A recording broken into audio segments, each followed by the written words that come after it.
I want to talk to you today about something we rarely discuss openly in higher education leadership. And it's the loneliness of decision making and how we can make solitary decisions that are nonetheless ethical, caring, and community building. You know this experience, I'm sure. It's late evening, everyone has gone home, and you're sitting with a decision that only you as a dean or vice chancellor can make. Perhaps it's about a faculty appointment, a budget allocation, a program closure, which is particularly common these days, or a response to a crisis. You have consulted where you could. You have gathered input, but ultimately the decision rests with you alone. And you're acutely aware that whatever you decide will affect real people, real careers, real lives.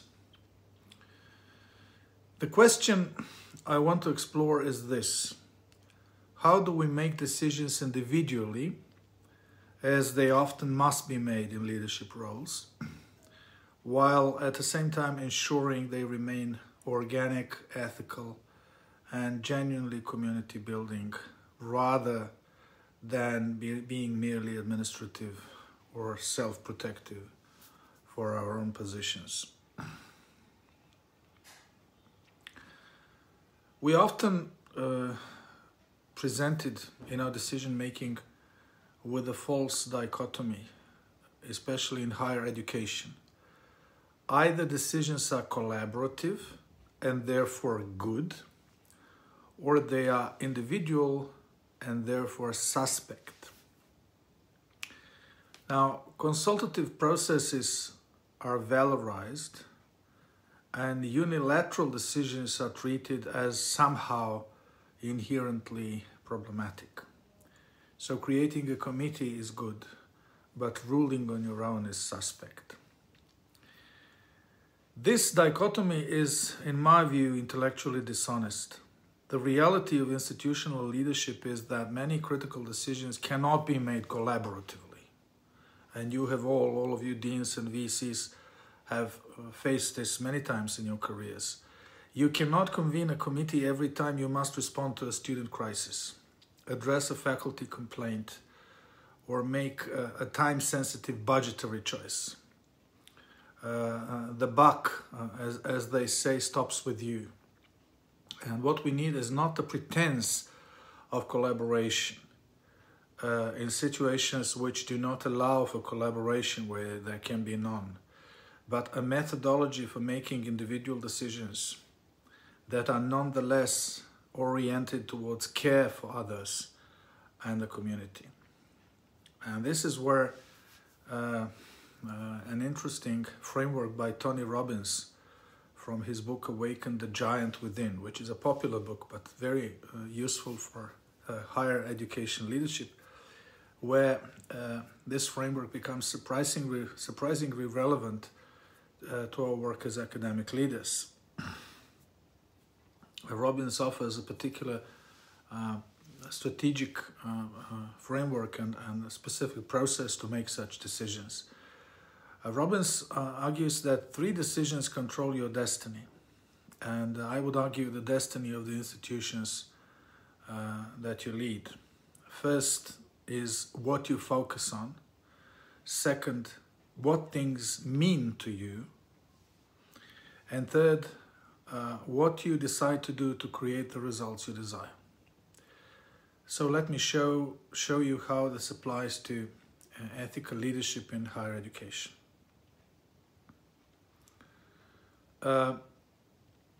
Whenever we have to make a unilateral decision, we face the fact that what we focus on shapes everything. When you're facing a difficult decision, let's say a decision whether to support a controversial speaker on campus, or whether to renew a dean's contract if you're a vice chancellor, or how to respond to declining enrollments in a particular department or in several departments. What you focus on determines the decision that you will make. What does this mean in practice? If you focus primarily on risk mitigation, for example, this is something that many vice chancellors focus on. If you focus on legal liability or on public relations, you will make one kind of decision.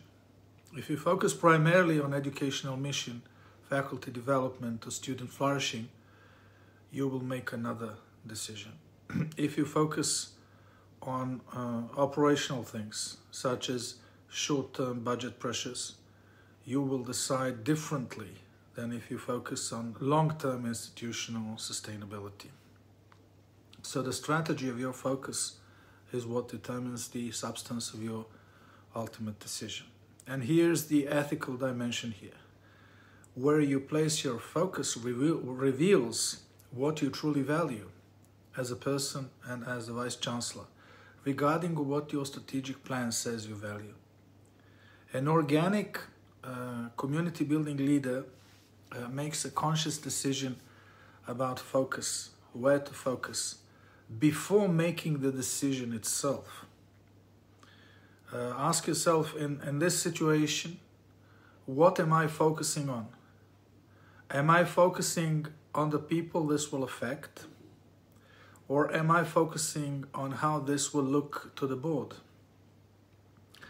Am I focusing on the institutional mission?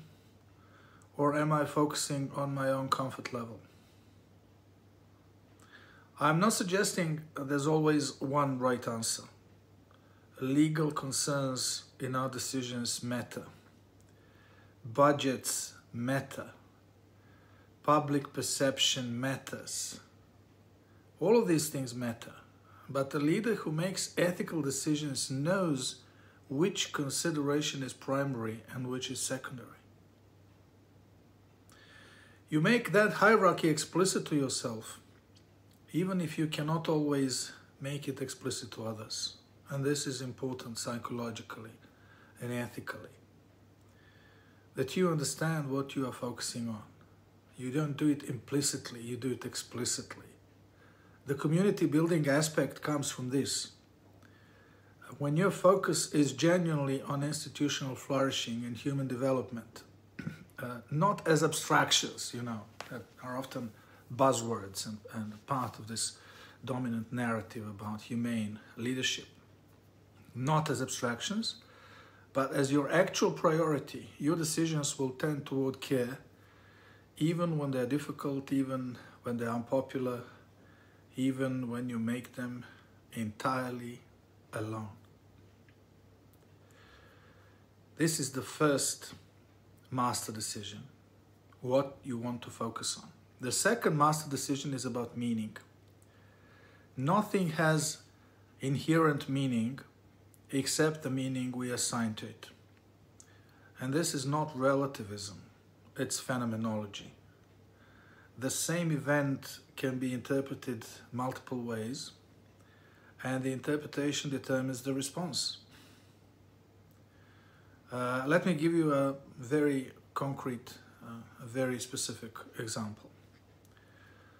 Imagine that a faculty member comes to you with a complaint about a colleague. How do you interpret this micro event? It's a micro event in your overall administrative day. You could interpret it as, this person is creating problems for me. Or alternatively, you can interpret it as, this is an opportunity to address a systemic issue I've been avoiding. Or you can interpret it as, this is a test of whether I will protect vulnerable members of our community. Or you can interpret it as, this is political maneuvering I need to neutralize. And we have all faced this. Each of these interpretations leads to a radically different decision. And here is what matters. The meaning you assign to situations reveals your operational ethics, not your stated ethics. When you address a new generation through a booklet, you state an ethics. But your operational ethics is something that is often different from the university's stated ethics. An ethical leader consciously chooses the interpretation that serves the community's highest good while maintaining intellectual honesty. You ask yourself, what is the most generous interpretation I can make of this situation that is still grounded in reality? What meaning can I assign to this challenge that opens possibilities rather than closes them? This doesn't mean being naive. Being benevolent doesn't mean being naive. It means being intentional.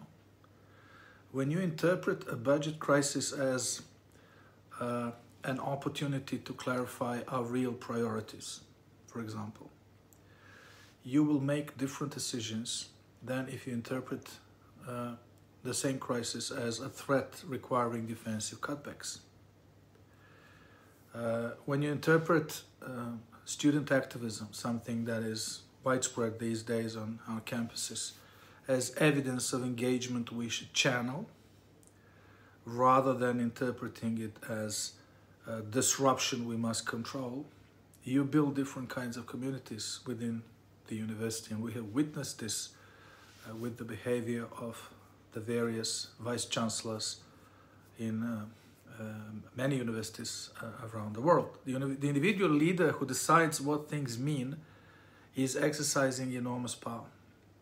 The ethical use of that power requires that you choose meanings that honor human dignity, meanings that honor institutional purpose, even when, and especially when, no one is watching your thought process. And you're often in the solitary situation of no one watching your decision-making process when you're making your decisions on your own. The third master decision, according to Robbins' methodology, is about action. What will you do to create the results you desire? But notice the assumption in that question. You must first know what results you desire. And this is where many academic leaders stumble. We have become so practiced at managing competing interests and navigating political terrain, let's be honest, that we sometimes lose sight of what we are actually trying to achieve. We often forget what we actually want to achieve. And before you can make an ethical decision about action, you must be clear about your intended outcome, your own intended outcome, without anybody else being aware of it. Not just resolve this problem, but what specific result you are committed to creating. Do you want to create a faculty culture where people feel safe bringing concerns forward?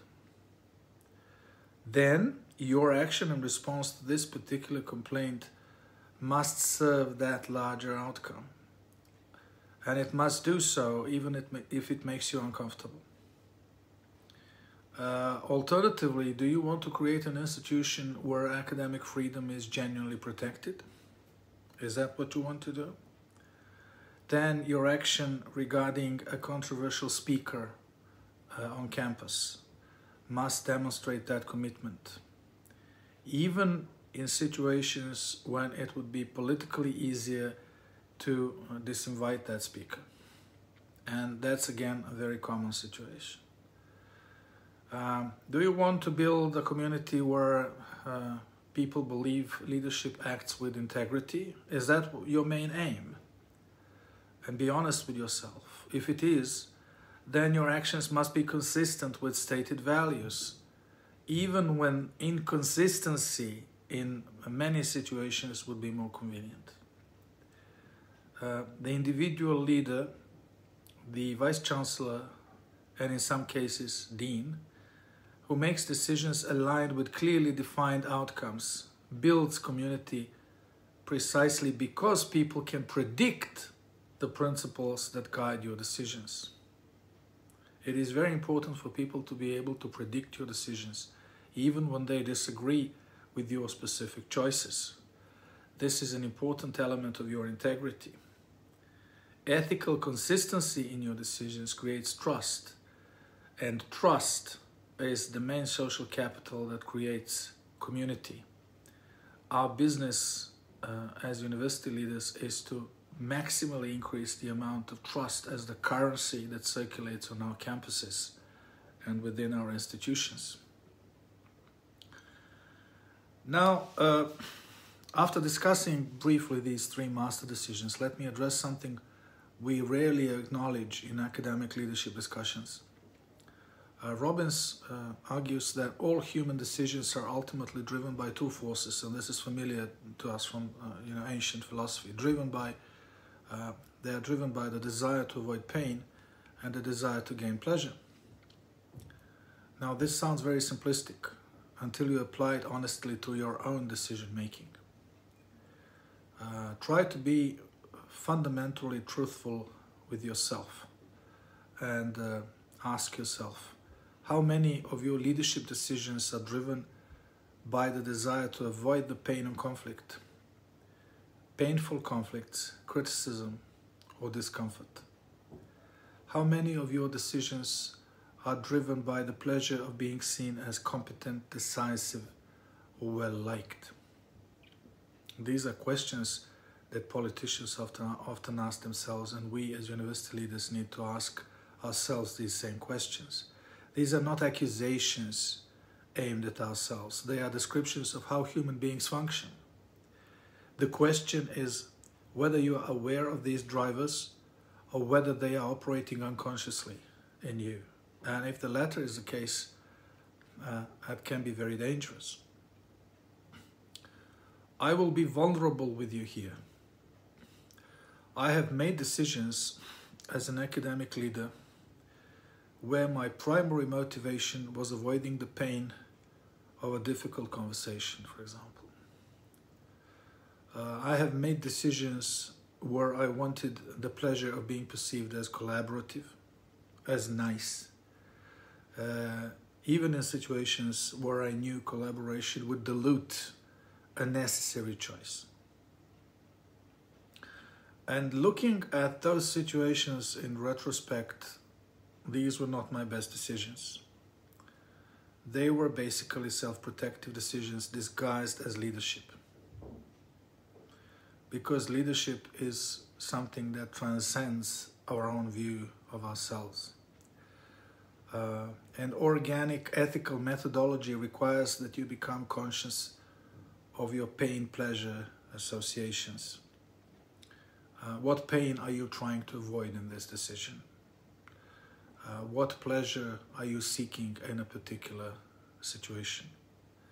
And once you have named these honestly, and I mean honestly, not what you would say in a meeting, but what you know in your gut, you can then ask, are these the right drivers for this particular decision?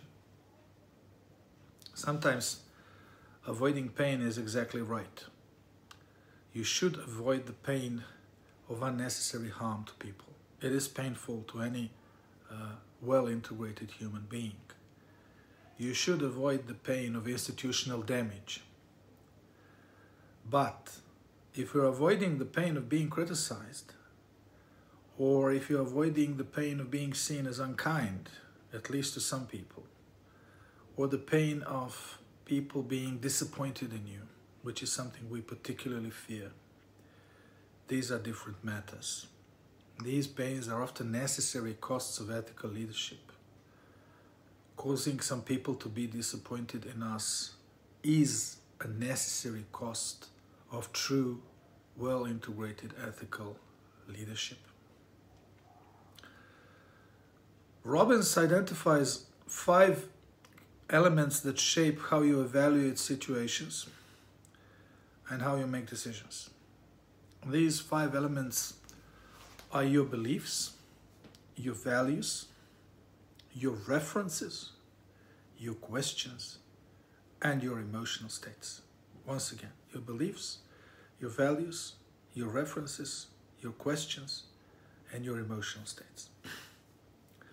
Let me focus on 2 that are most actionable for academic leaders. values and questions. Values. What are your actual values in leadership, not your aspirational ones? If someone followed you around for a month and observed what you actually prioritize when decisions conflict, what would that person say you value? Many of us would say we value academic excellence. We value student development. We value faculty welfare. We value institutional sustainability. But these values tend to conflict. And when they conflict, as they constantly do, which one wins? And that hierarchy reveals your true values. The ethical leader makes that hierarchy conscious and intentional. The ethical leader decides when I must choose between short-term financial stability and long-term academic excellence, I will choose X. Because you don't avoid the choice. You make it consciously. And here's the community building dimension. When your community understands your value hierarchy, when they can predict consistently and reliably which value you will prioritize in a conflict, they may disagree with your decisions. They may disagree with your values, but they can respect the consistency of your principles. Again, you will be predictable, constructively predictable, and this will increase the currency of trust on your campus. This builds a different kind of community than one where people feel decisions are arbitrary or purely political.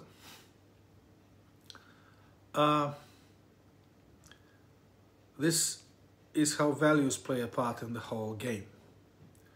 The second issue is the questions. The questions you habitually ask yourself when facing decisions determine what you focus on, and therefore they determine what you decide.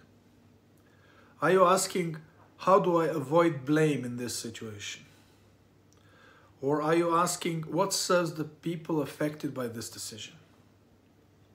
Are you asking, what will the board think? Or what does our mission require?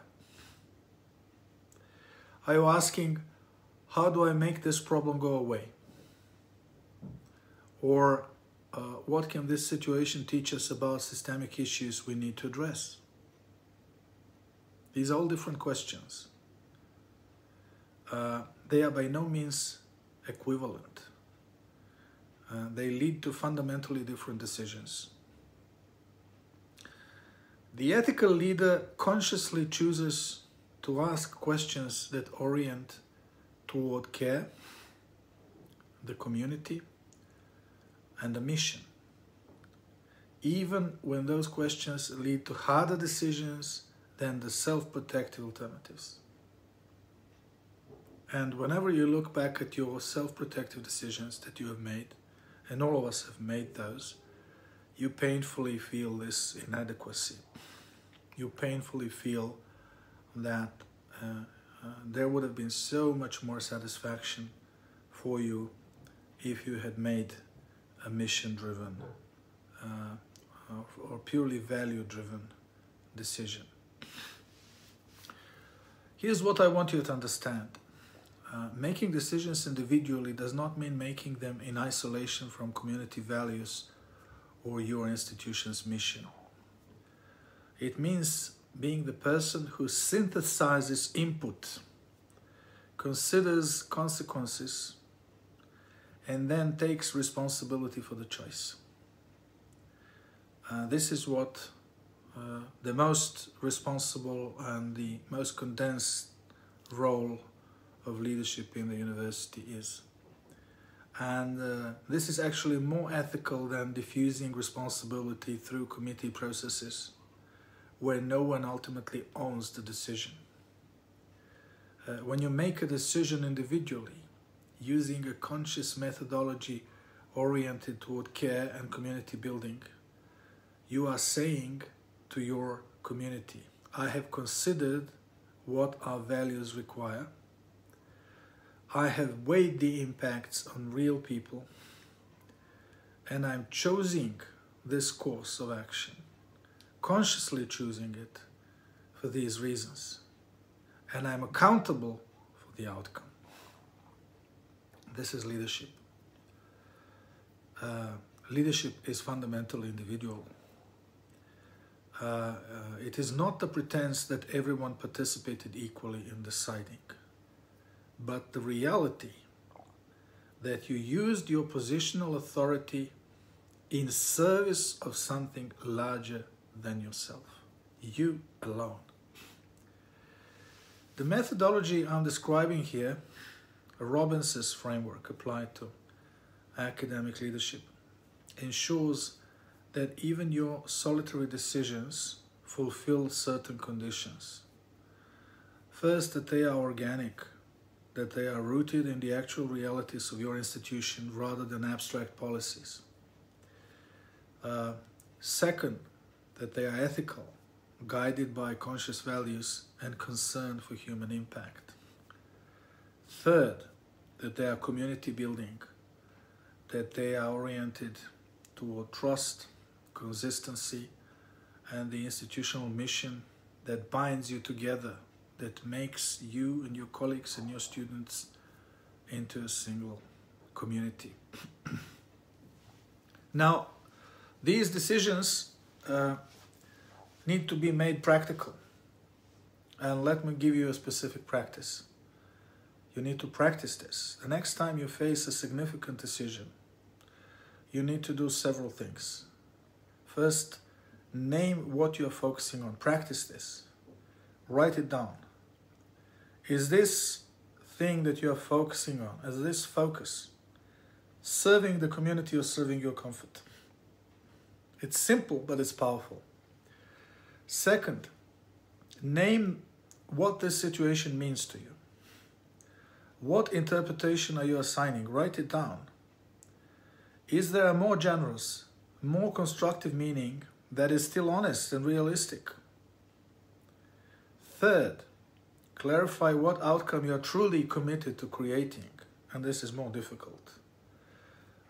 Not just resolving the immediate problem, but what larger result you are building toward. You need to be honest with yourself on this.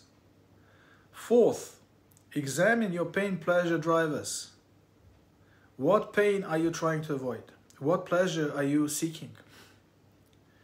Are these the right motivations for this decision? Write all of this down. Fifth, ask yourself the community building question. What decision would I make if I knew it would be used as a teaching case for how leaders at this institution make ethical choices? Again, what decision would I make if I knew my decision would be used as a teaching case for the way leaders at this institution, my university, make ethical choices? And this last question is critical. It forces you to step outside your immediate anxieties, your immediate political calculations, and ask what principle you want to establish. Excuse me. What precedent you want to set. Because by your decisions as a Vice Chancellor or Dean, you are constantly setting precedents. Robbins talks about awakening the giant within, the capacity for decision and commitment that shapes our destiny. And for those of us in academic leadership, that giant within us is not about personal power. It is about the capacity to make decisions that honor both individual human dignity and collective institutional purpose. You make many decisions every day, and you will make many decisions alone. This is the nature of your role. The question is not whether you decide individually or collaboratively. This is a fake dichotomy. That is something that is determined by circumstances. The question is whether your individual decisions are guided by a methodology that keeps you oriented toward care, ethics, and community. That is what matters, not whether decisions are made by a group of people or individually by you. When you consciously choose your focus, when you intentionally assign meaning, when you align your actions with clearly defined outcomes, when you become aware of your pain-pleasure drivers, and when you let your values and questions guide your choices, then and only then you are practicing organic, ethical leadership. And over time, your community will feel this. They may not agree with every decision you make, but they will sense the difference between decisions made from self-protection, and we all do make such decisions, and decisions made from principle. They will learn to trust that even when you must decide alone, you are deciding in service of something larger than yourself. This is how individual decisions build community, and they can build your community more than any collective or committee decisions. They do so through the demonstrated consistency of values in action. They do so through the willingness to take responsibility, through the courage that you exhibit to make difficult choices for the right reasons. This is what the giant within is about.